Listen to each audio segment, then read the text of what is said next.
Hello there, my name's Chris Dangerfield and welcome back to my channel. Oh, it's been a quiet few days on channel Dangerfield. I have had normal things to do, which has been horrific, and the Women's March happened, and it was traumatic getting over it. I've been bedded up ever since. I felt so hated as a white man. Jesus Christ, man. You want to see that, I live in central London, and the mess those people left. The thousands upon thousands of placards that these women marchers left for their oppressors to tidy up. I mean, that men will be tidying that up. Those evil, privileged oppressors will be bending over to pick up thousands of ridiculous placards with drawings of vaginas and things on them. One of them said something like, what did it say? They said it was a picture of a fanny, and it said, "We will roar," and it was like in biro on a bit of photocopy paper. A fucking liberty, man.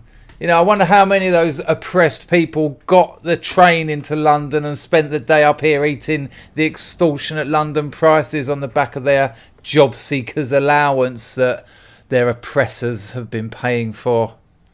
And then Linda Sarsour, the Muslim apologist. She's like the Saatchi and Saatchi of Muslims. She's like a full Sharia law promoting Women's March organiser. Where was she leading them all? To fucking Mecca?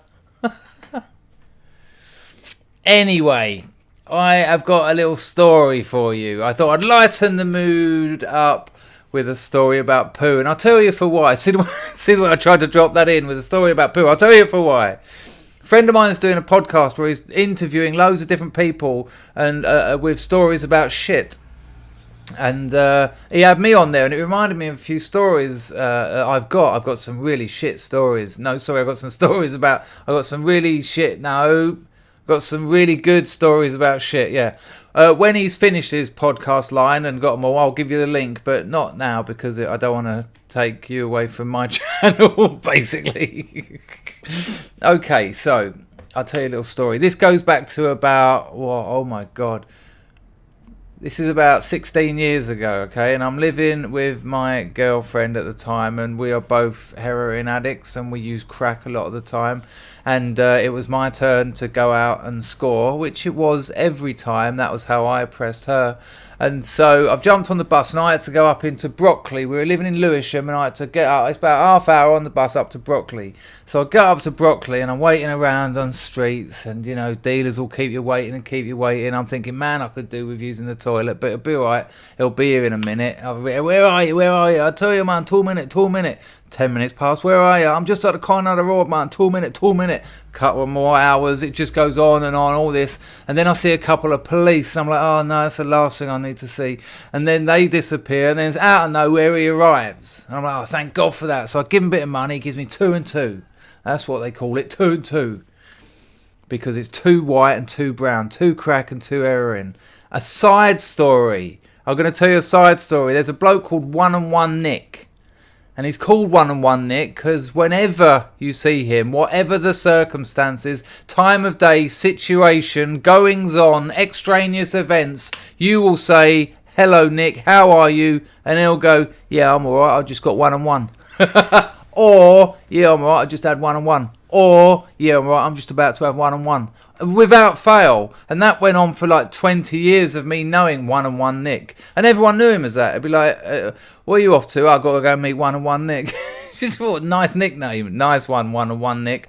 Once I got on the train and I could smell this awful rotting flesh.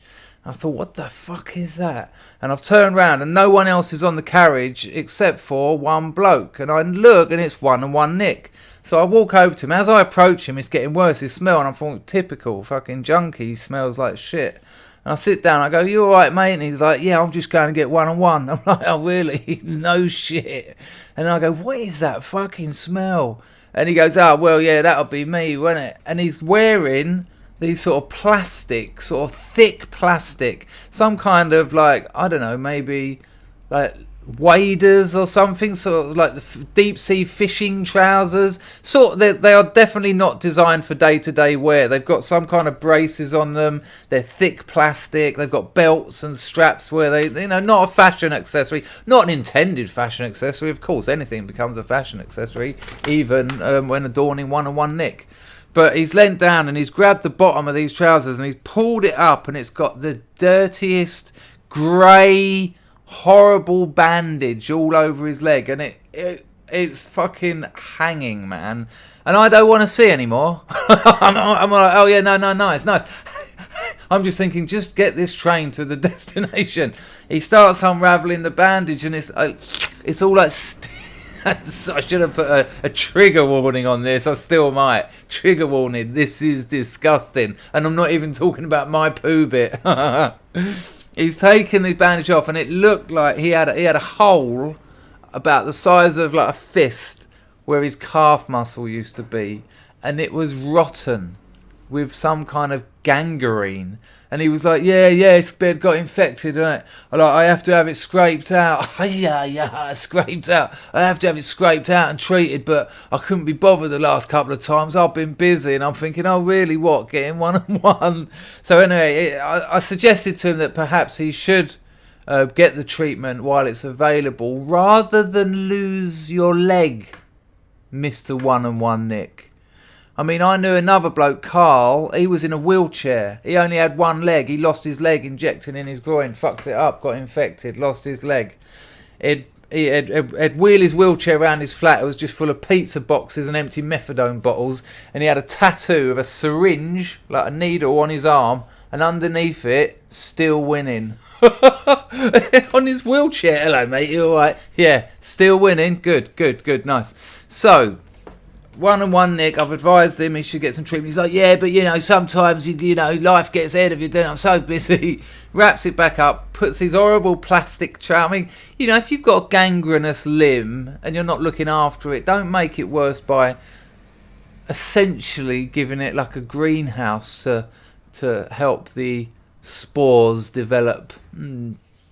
Anyway, about 5 months later, same train, same journey, hence is the repetition of the junkie's lifestyle. I get on the train, I'm sitting and I can smell something rotten, absolutely rotten.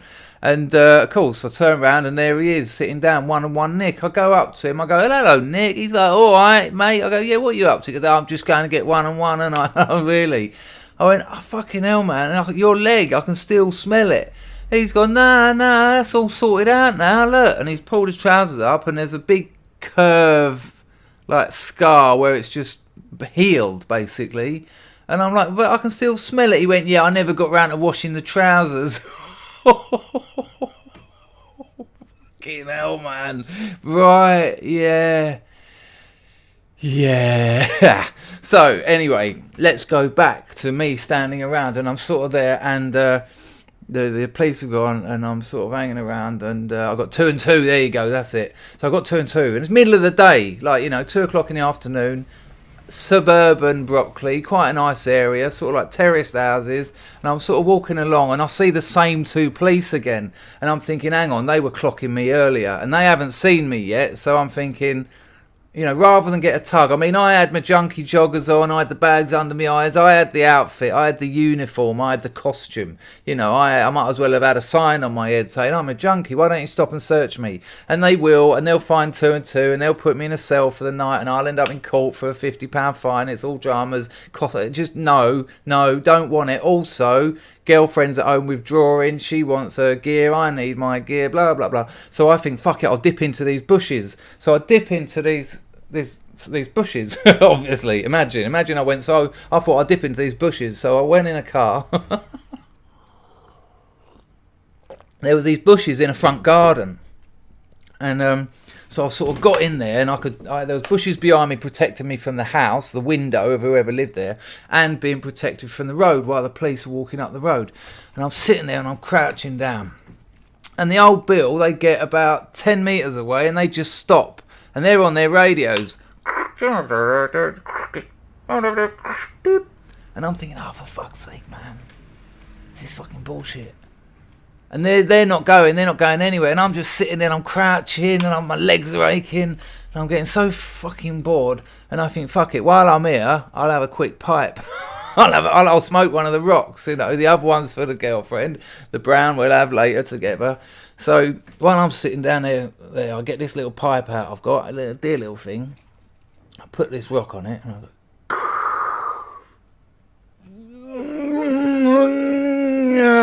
I mean, it works.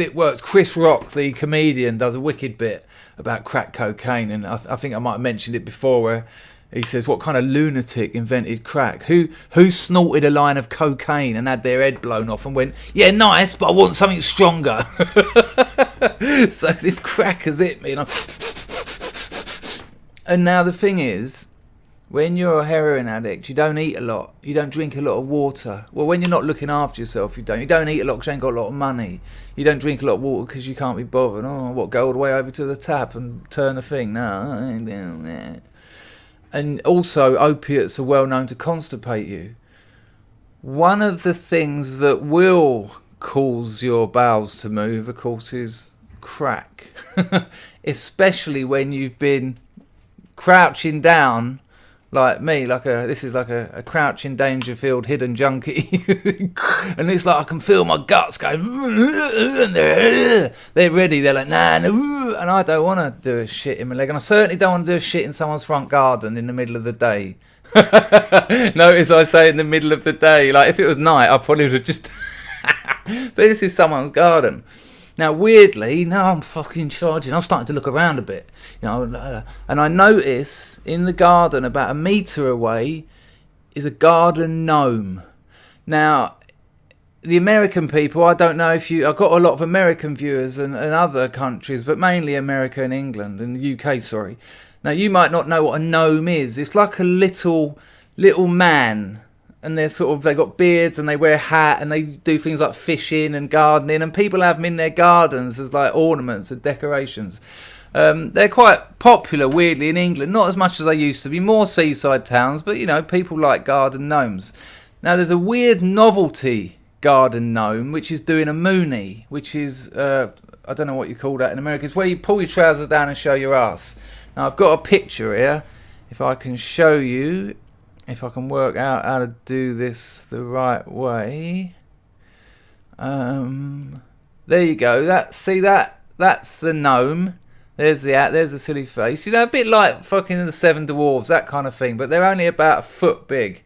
And there's his moony arse. Look, there's another one. That's a bit more like the one I'm talking about. It was just sitting in the garden, but sat upright. There's another one that's got no hat on, a bit less sort of gnome-like. Yeah, you get the idea? That kind of shenanigans. Now, this will be funny, trying to get this back working. Let me see if I can do it. Oh, yeah. So, I noticed this gnome with its trousers down about a metre away, and I'm all charging on crack, and I'm thinking, my girlfriend has always wanted one of them. She's always gone on about the garden gnome that's doing a moonie. Thought it was hilarious, thought it was really cute. And, being junkies for years, this was never the sort of thing when our dole money arrived, I was never like, oh yeah, alright, so we'll put that money aside for heroin, that money for crack, and we'll get a gnome doing a moonie with what's left. It didn't really happen. So I seized my opportunity. I've just reached out of the bushes. Now imagine if you're in the house, just in the afternoon, just sitting there, maybe smoking a cigarette, cup of tea, looking out on the street, and an arm comes out of some bushes in your garden and just grabs your nose, takes it back in. Now, luckily, no one was watching, and if they were too scared to come out because they didn't. And I've got this, and I'm thinking, wicked, this is brilliant. When I get back, I'll be able to go, look, I got you this, look what I got. So I put it in my inside of my coat and done the zip up a bit. So I thought, wicked. Now, when I've looked up, after all the fun and excitement of stealing the gnome, the old bill have disappeared. The gabbers, the coppers, the police, dealing with, separated by the same language, America and England. Oh, you go across the pond and it's just Cockney rhyming slang. The police have gone. So I'm just sitting there busting for a shit with my stolen gnome, and I've got to get these drugs home to the missus. So I think, right, it's time, I've got to go. And so I just creep out of the bushes and I stand up and I sort of, you know, still on crack, still sort of nibbling my tooth a bit paranoid, like looking around like fucking... Standing up hasn't helped. Standing up has straightened my tube. Standing up has increased the need for shit. I really need to go. There's no chance I can wait for a bus, get on the bus, get home. There's no way. I'm going to end up with plop in my trousers. So I'm thinking, balls, man, what am I going to do? What am I going to do? And then suddenly it's really knocking on the door. I mean, you know, I probably hadn't been to the poo in like 7 or 8 days, and the crackers just said now, and the crouching down has said now, and the fear from the police has said now. That's 3 poo nows. And I'm thinking, I've got to go. And I'm thinking, I know, I'll do the 2-step plop. Anyone ever done the 2-step plop? It's something a lot of people maybe have perfected when you're playing hide and seek as kids. I certainly know I used to. Basically, as you're walking along, you do 1 step, trousers down, shit out, trousers up, keep walking, nothing happens, nothing to see here, that sort of thing. Because, you know, because I can tell by the power it's exerting on my anus, this isn't going to be sitting down going, oh, come on. It's just going to go like a snake leaving a steam room. So I'm thinking, right, I've got to do it. At 2 o'clock in the afternoon, houses both sides. I can see someone right down the bottom there. There's someone about 20 metres behind, but not on my road, on the other side. And I'm thinking, you've got to do it. Because if you don't do the shit now in the street, it's going to be in your trousers. And then I've got to get on a bus and, you know, I'm going to be covered in poo. Now, don't get me wrong, I don't want to poo in the street, but I do not want poo in my trousers. So I go for it. I step, trousers down, 2nd step, massive, I feel it slide out, I can feel like I'm losing weight. You know when you push your hand against the wall and then let go, you feel like your hand's rising. The weight of that poo leaving me made me feel like I was slightly levitating. I took the next step, I grabbed my trousers, about to put them up, bang, I've hit my head on the lamppost, bang, out, gone, ugh. I feel the gnome that's in my jacket just roll out. And I see my vision just go, woo, woo, and in my ears it's going, and my vision just gets smaller, and the last thing I can see in that mad tunnel vision is a man just walking towards me quite fast, obviously concerned, and then it just goes gone. Now I don't know how long I was out for. Could have been a minute, could have been 10 minutes, more likely a few seconds. Because when I've opened my eyes, this bloke's standing looking at me. And he looks a bit shocked, really.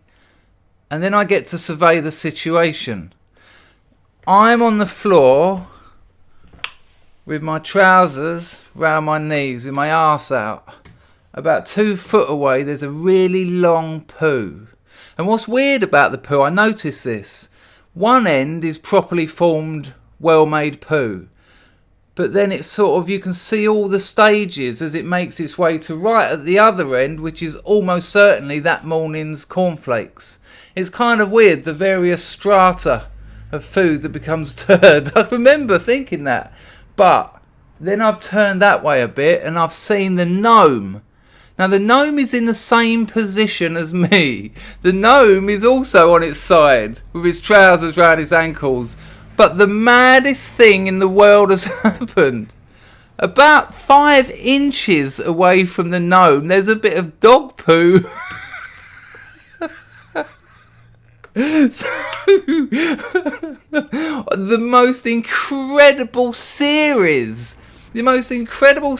of decisions, mistakes and accidents, from my girlfriend wanting one of those gnomes, from me ending up crouching in a bush, from me pulling my trousers down, from the gnome having his trousers down, from me hitting my head on the lamppost and falling over, from the gnome rolling out next to the poo. All that has occurred and it has created a little tiny mini version of exactly what I'm doing just a few meters away from me.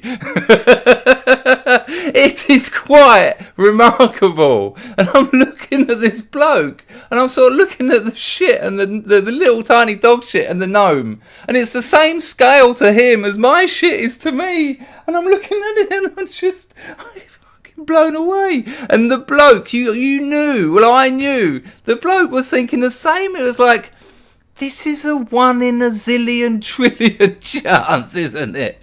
This is really weird. So I felt as if it's so mad, isn't it? I felt as if I'd earned that gnome. I'd earned a license, the license not to be embarrassed, because I had created something amazing. I had created a perfect miniature of a situation that almost certainly wouldn't or shouldn't occur. A perfect miniature of an already surreal situation. And so I wasn't ashamed, I wasn't embarrassed, I wasn't guilty. I stood up, very proud. I'd done my trousers up, I picked up the gnome, I give the bloke a nod, I went, that was alright, wasn't it? He went, yeah, and I walked off. That's what happened. If you want to help get my novel published, maybe consider donating $1 a month to the Patreon or more. I'll be back with more videos this week. Sorry I've had a couple of days off. Life's been hard, man.